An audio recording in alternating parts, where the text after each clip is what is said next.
Maman maintenant, c'est des rencontres touchantes, profondes et parfois bouleversantes. C'est l'aventure de la maternité dans toute sa grandeur, des témoignages sincères et authentiques. Parce que chaque maman a son histoire.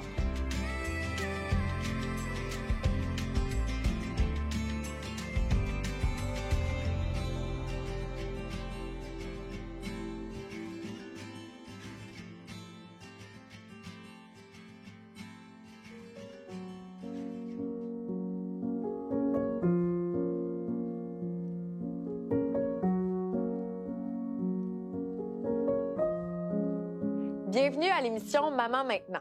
Selon un article datant de 2018 de la presse, le nombre de femmes québécoises ayant des enfants entre 20 et 30 ans serait en chute drastiquement, alors que pour les 40 à 45 ans, on parlerait d'une augmentation de 30 %. Pourtant, avoir une grossesse après 40 ans, ça comporte de nombreux risques, mais aussi ça a ses avantages. Et aujourd'hui, à Maman maintenant, on rencontre une maman qui a décidé d'avoir ses enfants tout près de la quarantaine. Anne-Sophie, merci d'avoir accepté l'invitation. Ça fait plaisir. Et d'abord, là, c'est une question qu'on se pose rarement, mais quel âge as-tu? J'ai présentement 43 ans. J'ai eu ma première à 38 ans. C'est ça. Mon deuxième à 40, puis ma troisième à 41. Et j'espère avoir le prochain à 44. Comment ça s'est passé là, pour la décision d'avoir des enfants et pourquoi, pour toi, c'était, peu importe l'âge où tu étais rendu, tu avais envie de fonder une famille? Bien, depuis que je suis petite, mon rêve, c'est d'avoir ma famille à moi. Malheureusement, j'ai jamais rencontré le bon avant l'âge de 36 ans. Mm-hmm. J'ai eu un long moment où j'ai cherché, mais c'était peu fructueux, là. Je voulais vraiment trouver un bon père qui avait les mêmes valeurs que moi. Puis ça, bien, ça a quand même pris un petit peu de temps, mais je l'ai trouvé. Ça n'a pas été long, peut-être un an après, là, où je tombais enceinte de notre fille Sarah. Mm. Puis on a enchaîné ça. Par la suite. Parce que c'était important, outre le fait de rêver de la famille, d'avoir finalement un partenaire avec qui ça allait bien fonctionner. Parce que sans être dans le jugement, il y a des gens qui vont décider de fonder des familles sans nécessairement avoir les bases solides. Mais pour toi, c'était une valeur qui était primordiale dans ton portrait familial. Oh oui, mais moi, mes parents sont séparés. J'avais même pas l'âge d'être consciente de les avoir vus ensemble. Puis je me disais toujours, je veux pas que ça fasse ça pour mes enfants. Puis je voulais vraiment, au cas où ça arrive, que le papa des enfants ait vraiment les mêmes valeurs que moi. Comme ça, je me disais, peu importe ce qui arrive, on va au moins les élever sur les mêmes valeurs, là, dans le fond. Puis pour l'instant, ça va vraiment bien, là. On voit vraiment la discipline de la même façon. Puis lui aussi, il en voulait. Il était un petit peu plus jeune que moi. Puis quand on s'est rencontrés, là, t'en veux-tu? J'en veux. Puis... Ça a été tout naturel. Oh, oui. L'envie était tellement forte. Puis heureusement, là, à mon âge, on a quand même été chanceux. Ça s'est bien déroulé. Là. Parce que, comme tu le disais tantôt, là, c'est pas tous les grossesses à cet âge-là qui... C'est ça, parce que simples. On dit qu'il y a certaines personnes qui disent que le 40, c'est le nouveau 30, oui. Fait qu'ils se le permettent plus, mais outre ça, puis ce sentiment de se sentir bien, ça comporte des risques, une grossesse proche de la quarantaine ou la quarantaine passée. En étais-tu consciente? Qu'est-ce qui t'inquiétait peut-être de cette réalité-là de maman à 40 ans? J'avais probablement les mêmes craintes que toutes les autres mères. Honnêtement, là, mon envie était tellement grande que j'allais assumer. Mais on s'est bien renseigné. C'est sûr qu'il y en a des risques. Des risques de malformation, les risques de trisomie sont vraiment plus élevés. Mais maintenant, on est tellement plus suivis. On est classé à risque du moment qu'on est 35 ans et plus. Donc, les suivis sont vraiment plus fréquents. Les gens, maintenant, ils sont habitués aussi à cette réalité-là dans les hôpitaux, donc ils s'adaptent à ça. Mais c'est sûr qu'il faut que tu fasses plus de tests au niveau de la génétique puis des choses comme ça. Faut s'attendre aussi à avoir le diabète de grossesse, qui est quasi automatique pour toutes les mamans là, d'un certain âge. Là. Mais il faut ce qu'il faut. Qu'est-ce que ça cause d'avoir le diabète de grossesse? Est-ce que tu l'as eu pour les 3 grossesses, oui? Oui. Lorsque tu l'as pour ta première grossesse, là, les chances sont vraiment très élevées de l'avoir pour toutes les grossesses. En gros, il faut vraiment que tu fasses une diète de calories. Il faut que tu coupes tout, là. Le matin, avant de déjeuner, il faut que tu te piques pour évaluer si tu as un beau taux de sucre. Puis après ça, ça te donne un peu... ça va te dire un peu qu'est-ce que tu vas avoir le droit de manger, mais ça se limitait quasiment à une demi-toast, un petit fruit, mais il faut bien que tu les choisisses. Il faut vraiment, vraiment que tu fasses attention à tout ce que tu manges. Il faut vraiment se trouver des aliments qui sont sans sucre, là. Puis là, ça, tu peux te gâter, mais c'est difficile. Sérieusement, c'est très difficile. Mais c'est ça, on est au courant. Il faut être au courant. Il faut s'être renseigné, puis il faut être au courant avant de décider d'avoir un enfant à ces âges-là. Moi, j'ai la chance d'avoir un médecin de famille qui m'a vraiment accompagnée dans tout le processus, là. Oui. Puis c'est ça. Mais je savais que ça allait arriver, mais heureusement, c'est juste vers les dernières semaines, là, mettons à partir de 25 semaines que ça commençait. Fait que j'avais quand même un bout de grossesse qui était plus agréable. Parmi les autres choses que tu as vécues dans ta grossesse, pour ma part, je trouvais que physiquement, c'était quand même prenant être enceinte. Hein? C'est beaucoup sur le corps, les hormones. Quand on est tout près de 40 ans, ça doit être encore plus challengeant. Oh oui, je peux pas dire à quel point ça l'est parce que moi, je l'ai pas vécu, la grossesse, à cet âge-là, mais c'est un défi. Oh oui, c'est sûr que c'est difficile. Tu sais, je prends souvent l'exemple, mettons, quand tu es jeune, tu fais le party une nuit, puis tu dors moins, tu sais. Tu as 22 ans, tu te réveilles le lendemain, tu pètes le feu, mais à 40 ans, là, quand tu es enceinte puis que tu n'arrives pas à reprendre le dessus, là, dors pas comme il faut. Ça commence à changer ta personnalité et tout, là. Mais bon, j'étais consciente de ça, puis je retournerai pas en arrière pour rien au monde. J'ai jamais été aussi heureuse que depuis que j'ai mes enfants, puis ça, ben ça vaut tous les efforts du monde. Assurément. Tous tes amis entre 20 et 30 ans, début trentaine, ont leurs enfants. Quand proche de la quarantaine, ils sont rendus avec des grands-enfants, puis toi, tu arrives avec des bébés, est-ce que ça... Bien, sans nécessairement le faire de façon malveillante, est-ce que ça crée une dissociation entre amis? Ça crée un espace plus difficile à entretenir une relation? C'est sûr que ça fait un grand vide, tu sais, c'est inévitable. Autant ça en avait fait un vide quand moi, j'avais pas d'enfants, puis que je voyais tous mes amis avoir des enfants, puis là, bien là, ça fait plus le party. Tu vas souper, puis tu dors, toutes ces choses-là. Autant il y avait eu un changement déjà à ce moment-là, mais ça a donné le grand coup quand moi, j'ai eu mes enfants.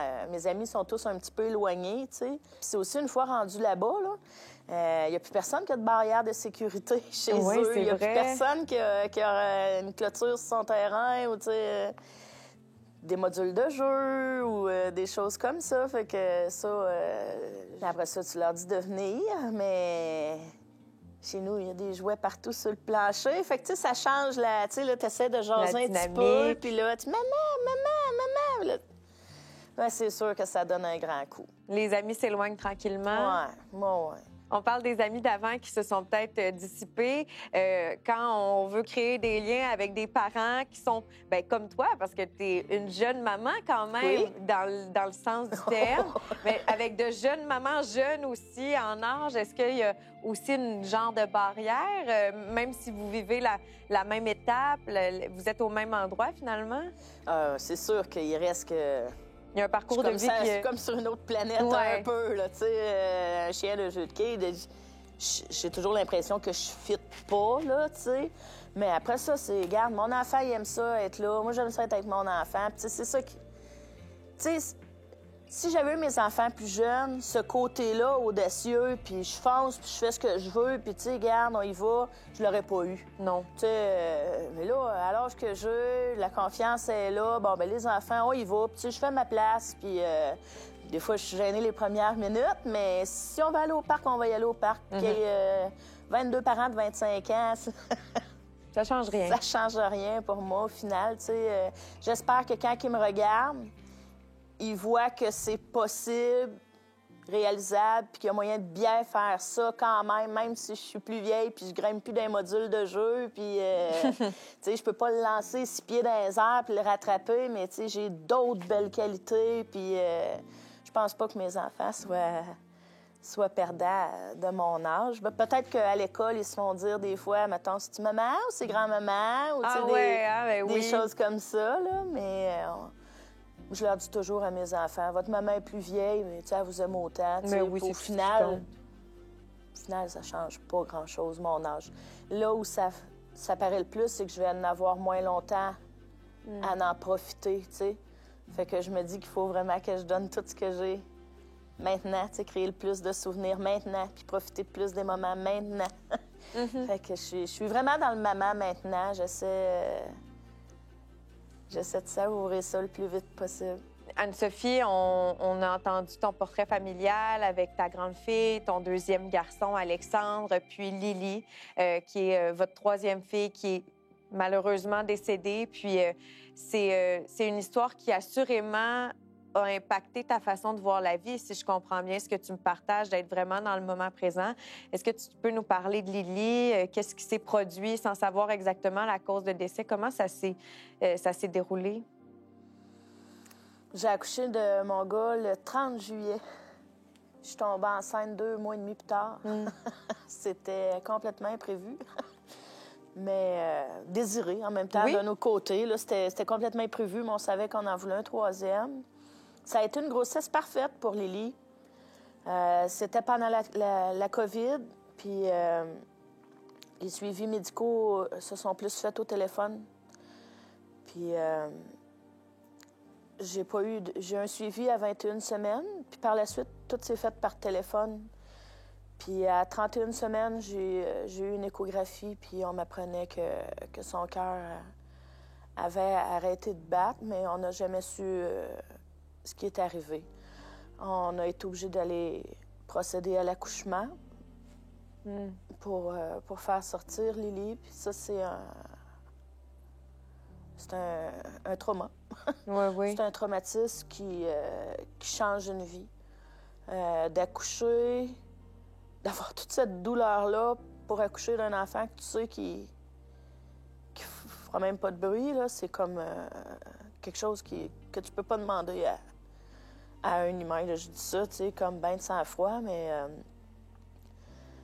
c'était vraiment une dure journée. Ça a pris 8 heures de travail, puis tout ça. Puis Lily est sortie, mais elle était tellement dans un mauvais état que on a juste pu la mettre dans une couverte puis la prendre. On n'a jamais pu la voir. Fait que ça a été difficile de faire son deuil. Malheureusement, c'était dans le temps de COVID, donc il n'y avait aucun service non plus. Fait que ça s'est passé. Mon chum, Louis-Philippe, si t'entends ça, une chance que t'étais là. Ouais, on l'a fait enterrer. Maintenant, elle est rendue sur notre terrain. On a un arbre, puis on l'a toujours avec nous d'une autre façon. Ouais, c'est des grosses épreuves que je souhaite pas à personne. De porter un enfant aussi longtemps pour même pas pouvoir le voir, tu sais, au final, c'est rough. Mais il y a plein de belles qualités qui vont ressortir de ça, par exemple, parce que je suis une fille qui est beaucoup plus forte. Depuis cette épreuve-là? Oui, excusez. Il n'y a plus rien qui m'arrête maintenant. Il n'y a plus rien qui m'arrête. Si je veux quelque chose puis que je sais que c'est bon, je vais mettre toute l'énergie qu'il faut pour y aller. J'essaie d'apprendre à mes enfants vraiment de profiter. On est là, on est au parc, là, tu sais, comme, c'est quoi t'aimes faire? Vas-y, on s'amuse, là, tu sais. J'essaie de profiter plus que jamais de mes enfants, puis de la vie, puis une fois que tu as pris conscience dans la vie que tout pouvait basculer en quelques secondes, tu vois plus les choses de la même façon. J'ai vécu la pire épreuve de ma vie. Puis ça arrivera plus jamais, ça. Fait que, tu sais, j'affronte chaque matin en me disant que le pire est fait. Tu sais, qu'il ne peut pas avoir d'autres choses qui viennent me faire aussi mal que ça. Fait que ça m'a développé une force que j'aurais jamais eue si j'avais malheureusement pas vécu ça. Tu sais, je me serais passée de ça, mais je suis fière du chemin que j'ai fait. J'ai fait tout toute seule avec mon chum, tu sais, ce parcours-là, parce qu'on n'a pas eu d'aide de nulle part, là, fait que je me serais passée de cet événement-là, mais je suis fière de celle que je suis maintenant à cause de tout ça. Fait qu'il y a les deux aspects. Deux. Je regretterai jamais son passage. Mais non. Jamais, jamais. Puis je le remercie de m'avoir choisi, même si ça n'a pas fini comme on voulait, mais je regrette pas ça. Tu sais, je veux dire, je l'enlèverai pas de mon parcours. De maman. Ouais. Je vois que en tant que couple, en tant que parent, vous chérissez encore le rêve d'avoir un quatrième enfant dans ce cas-ci. Donc, malgré toute cette épreuve-là, pour vous, ça vous a quand même soudé puis donné l'envie d'en avoir un autre enfant? Mon histoire peut pas s'arrêter comme ça. Mon chum est merveilleux, là. Lui aussi, il ressent cette envie-là, mais moi, c'est viscéral. Là. Faut pas que ça s'arrête comme ça. Là. On a commencé nos démarches en infertilité pour voir, parce que c'est un petit peu plus compliqué maintenant. Hein? Qu'est-ce que tu veux, plus l'âge avance, plus c'est difficile aussi à concevoir, mais ça peut pas s'arrêter comme ça. Puis j'ai vraiment beaucoup d'amour à offrir encore à un enfant. Puis je me dis, tant que physiquement, ça va être possible d'essayer, je vais essayer. J'ai toujours pris soin des enfants des autres, puis là, je veux avoir mon petit clan, mon petit... tout mon petit monde à moi. Mais c'est ça, c'est beaucoup plus difficile maintenant. La réalité d'avoir des enfants après 40 ans, c'est ça aussi, hein? Est-ce qu'il y a des recommandations des médecins ou même des commentaires de l'entourage proche qui, j'imagine que c'est avec tellement de bienveillance, mais qui vous conseillent peut-être de pas continuer ou de réfléchir plus longuement à cette décision d'avoir un autre enfant? On m'avait mis en garde pour la première, on m'a mis en garde pour le deuxième, qui avait des risques pour Lily, mais c'est sûr que là, la mise en garde est plus grande. Le fait de ne pas connaître la cause du décès peut faire peur. Mais tu sais, des mises en garde, il y en aura. Toujours. Il y en aura toujours. Puis il y en a pour les plus jeunes, il y en a pour des plus vieilles. Des fois, tu peux être super jeune, tu commences une grossesse, paf, c'est vraiment une loto, la grossesse. Tu sais jamais qu'est-ce qui va arriver, même s'il y a des risques. Moi, mon rôle à moi là-dedans, là, ça va être de me faire suivre au niveau médical, d'assister, tu sais, à tous les rendez-vous. Vraiment, là, aller chez Harmonie s'il faut, là, tu sais, le savoir rapidement, tous les problèmes de trisomie, ces choses-là. Ça, moi, je vais respecter mon rôle à moi. Le reste, je sais que je peux pas tout contrôler. Mais il faut que je fasse confiance à la vie, même si elle n'a pas toujours été juste. Mais je vais m'essayer quand même. Puis, tu sais, mon deuil, il peut juste être plus grand si j'en ai deux, mais d'un autre côté, j'ai tous les outils qu'il faut maintenant pour gérer ça, si ça arrive une deuxième fois. Puis c'est un risque que je suis consciente qu'il existe. Je vais mesurer, puis je vais faire tout ce qu'il faut pour minimiser les risques, mais je vais tenter ma chance si je peux. Comment ça se passe en clinique de fertilité après 40 ans? Est-ce que c'est différent ou c'est exactement le même processus pour que des gens qui vivent finalement des problèmes à concevoir? Nous, on a seulement commencé les démarches, ça va faire 6 mois, donc on est vraiment au début du processus. Je peux malheureusement pas répondre à cette question-là. C'est sûr qu'il y a un regard toujours qui est porté sur nous, là. Ça, je suis consciente de ça, mais comme tu disais tantôt, les gens maintenant ils sont de plus en plus habitués à avoir des grossesses au-delà de 40 ans, donc ça passe quand même bien, là. Ils nous accompagnent, ils sont toujours là pour nous. Tu sais, tu vois le regard, mais ils sont habitués de faire face à des situations comme ça. Fait qu'ils vont me mettre en garde sur certaines choses, puis on va croiser les doigts pour le reste. Tu nous as parlé de Lily, ta troisième fille. Parle-nous de tes deux autres enfants. Quels sont leurs intérêts? Quels âges ont-ils? Ma fille Sarah, qui est ma plus vieille, vient juste d'avoir 5 ans. Elle vient de commencer la maternelle. Puis c'est un nouveau monde d'exploration. C'est merveilleux là, de la voir découvrir toutes ces choses-là. Mon petit garçon vient juste d'avoir 3 ans. C'est mon beau Alexandre, c'est mon petit blond d'amour. J'ai une petite brune, les cheveux frisés, puis j'ai un beau petit blond aux yeux bleus. Ça fait un contraste, mais c'est les amours de mes vies. Ils sont merveilleux. Alexandre vient juste de terminer les couches, alors ça, maman est bien contente. Mais c'est deux merveilleux enfants. Ils sont très, très proches l'un de l'autre. Ils passent tout leur temps ensemble, puis il n'y a rien de plus beau. Il n'y a rien de plus beau que les voir ensemble. Là. C'est fantastique de t'entendre en parler, puis ton visage s'illumine. Dès que tu nous parles de tes enfants, on voit vraiment que c'était un rôle que tu voulais avoir dans ta vie. On le dit en riant, mais c'est vrai, hein? Prendre Alexandre ou Sarah quand elle était plus petite, ça aussi, ça fait partie de la forme qui est peut-être différente après 40 ans. Oh oui. Oh, les maux de dos. Oh oui. J'ai beaucoup de maux de dos. La fatigue, là, ils commencent à faire leur nuit, là, les deux. Quand je dors pas bien, il va te dire que c'est des longues journées, là, mais depuis que j'ai perdu Lily, j'essaie de savourer tous les moments avec mes deux autres enfants. Que ce soit des beaux moments ou que ce soit des moins bons moments, ça reste des moments avec mes enfants, puis je vais les prendre même s'ils sont difficiles, même si... Mais physiquement, je suis toujours fatiguée. Ouais. Toujours fatiguée, tu sais. Mes amis, eux autres, des fois, tu sais, on se parle. « Ah, ça va-tu? » Un petit peu fatiguée, tu sais, mais on n'a tellement pas la même réalité, tu sais. Par rapport à l'âge. Puis... non, c'est ça, tu sais, toutes mes amies, eux autres, sont rendus ados, leurs enfants. Fait que ça change, mais...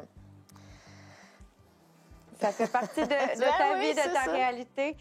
Puis pour aller dans le même sens que toi, il y avait un papa super sage qui m'avait dit, on sait jamais c'est quand la dernière fois, tu sais. C'est quand la dernière nuit que notre enfant a besoin d'être réconforté ou qu'on aille y mettre la suce. C'est quand la dernière fois qu'il va avoir un dégât dans le lit ou tu sais, qu'il va vouloir nous faire un câlin fiévreux ou peu importe. Fait qu'il faut les savourer, ces moments-là. Ouais. C'est vrai, c'est une bonne façon de voir les choses en tant que parent. Anne-Sophie, pour des parents là, qui... comme toi, depuis toujours, ont voulu avoir des enfants. Malheureusement, ça ne s'est pas présenté peut-être au moment habituel. Qu'est-ce que tu aurais envie de leur dire en tant que maman assumée, comme on le disait, de plus de 40 ans, de 3 enfants, 2 enfants qui sont avec nous en jeune âge?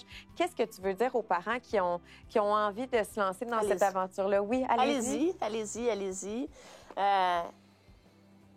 Si tu as ce qu'il faut ici... pour les avoir, puis que t'as ce qu'il faut là, vas-y, essaye. Mon frère vient d'avoir sa fille, lui, il l'a eu à 44, je crois. Puis, écoute, faut passer par-dessus le regard des autres. Si c'est notre désir, moi, j'en voulais 3 dans ma maison. Ça s'est pas passé comme prévu, puis j'en veux encore 3 dans ma maison. Est-ce que je l'aurais fait volontairement à 44 ans comme ça? Je le sais pas, mais ça peut pas finir comme ça. J'ai vraiment le besoin d'avoir un dernier enfant, puis c'est pas l'âge qui va... je dis c'est pas l'âge qui va m'arrêter. Tu sais, je me rendrai pas jusqu'à 50 ans, là, mais 40 ans, c'est encore... c'est encore le jeune. C'est encore jeune. Tu sais, je travaille avec les enfants depuis toujours, fait que j'ai le cœur jeune. Je veux vraiment en avoir un autre.